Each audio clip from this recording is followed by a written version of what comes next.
কেন্দ্ৰীয় লোকসেৱা আয়োগৰ পৰীক্ষাৰ ফলাফল নগাঁৱত ভাস্বত শইকীয়া পুনৰ IPS আজি ঘোষণা কৰা হ'ল 2024 বৰ্ষৰ কেন্দ্ৰীয় লোকসেৱা আয়োগ UPSC পৰীক্ষাৰ ফলাফল। উক্ত পৰীক্ষাৰ ঘোষিত ফলাফলত নগাঁৱৰ ভাস্বত শইকীয়াই পুনৰবাৰ 474 সংখ্যক স্থানেৰে ভাৰতীয় আৰক্ষী সেৱাৰ বিষয়া অৰ্থাৎ IPSৰ স্থান অধিকাৰ কৰি ৰাজ্যখনলৈ গৌৰৱ কঢ়িয়াই আনিছে। এইবাৰ উক্ত পৰীক্ষা ঘোষিত ফলাফলত মুঠ 1009গৰাকী প্ৰাৰ্থী উত্তীৰ্ণ হোৱা বুলি জানিব পৰা গৈছে। উল্লেখযোগ্য যে বিগত 2023 চনৰ লোকসেৱা আয়োগৰ পৰীক্ষাত মুঠ 116গৰাকী প্ৰাৰ্থী উত্তীৰ্ণ হৈছিল। চাওঁ আহক এই বিষয়ে আমাৰ এক বিশেষ প্ৰতিবেদন। ভাল লাগিছে, সি তিনিবাৰকৈ সাফল্য অৰ্জন কৰিছে। UPSC তিনিবাৰকে একেলেঠাৰে তিনিবাৰকে সাফল্য লাভ কৰাটো এটা মানে ডাঙৰ কথা।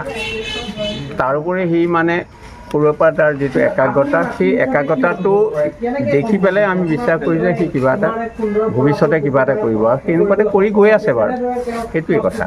সেইকাৰণে বহুত ভাল লাগিছে। কি ক'ব? ভাল লাগিছে। UPSCত অসমৰ পৰা যোনেই হওক মানে স্থান পালে ভাল লাগে, যিহেতু নিজৰ ল'ৰা ভাল লাগিছে। অৱশ্যে মানে এতিয়াতো সি থাৰ্ডবাৰৰ কাৰণে পাইছে। প্ৰথমে UPSCৰ পৰা ইণ্ডিয়ান ফৰেষ্ট ছাৰ্ভিচত পাইছিলে, তাৰপিছত ছেকেণ্ড এটেম্পটত IPSত পালে। এইবাৰো এতিয়া ৰেংক 474 আহিছে। কিহত বা পায় আৰু মষ্ট প্ৰবেবলি মানে সি কোৱা মতে আৰু IPSতে চাগে মানে তেতিয়াহ'লেতো ছেম থাকিব আৰু এতিয়া অলৰেডি IPSত জইন কৰি থৈছে।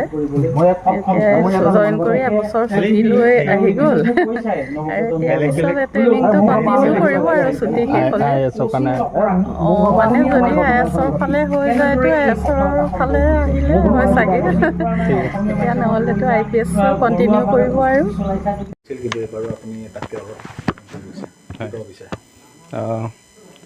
যোৱাবাৰতকৈ অলপমান ভাল হৈছে, খালি IS পাবলৈ চাগে এতিয়া অকণমান থাকি গ'ল। চ' আকৌ এবাৰ চাগে এটেম্পটটো দিম।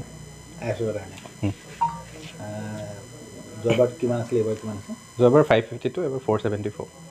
474? আপুনি কি আশা কৰিছে আকৌ দিব মানে? মানে যদি এতিয়াতো দিবলগীয়া হ'লেতো দিম আৰু এল'কেশ্যনটোত অলপ দেৰিকৈ হ'ব, তাৰ আগতে চাগে। হয়। কি ক'ব বিচাৰে আজি? একো নাই, মানে এটা ছিষ্টেমত যদি কাম কৰা হয় মোটামুটি ছাকচেছ পোৱাটো ইজি হয়, ইমান ডিফিকাল্ট নহয়। চ' কোনোবাই যদি UPSC দিব মন কৰিছে মানে তেতিয়াহ'লে এক্সামটো মানে এপ্ৰ'চেবল হয়, ক্ৰেক কৰিব পৰা হয়। সেইটো কাৰণে মই দিবলৈ আহ্বান কৰিম। যোৱাবাৰ যিটো আপুনি UPSC ৰেংক পাইছিল, এতিয়া ট্ৰেইনিং অৱস্থাতে আছেনে নাই? হয়, মই IPSত জইন কৰিলোঁ। এতিয়া এক্সট্ৰা অৰ্ডিনেৰী লিভ বুলি কয়, এবছৰৰ লিভত আছোঁ।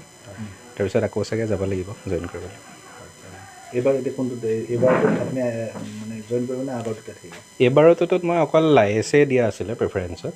চ' ছাৰ্ভিচ এল'কেশ্যন নহ'বও পাৰে যদি ৰেংক মানে ISৰ ৰেংকৰ ভিতৰত নহয়।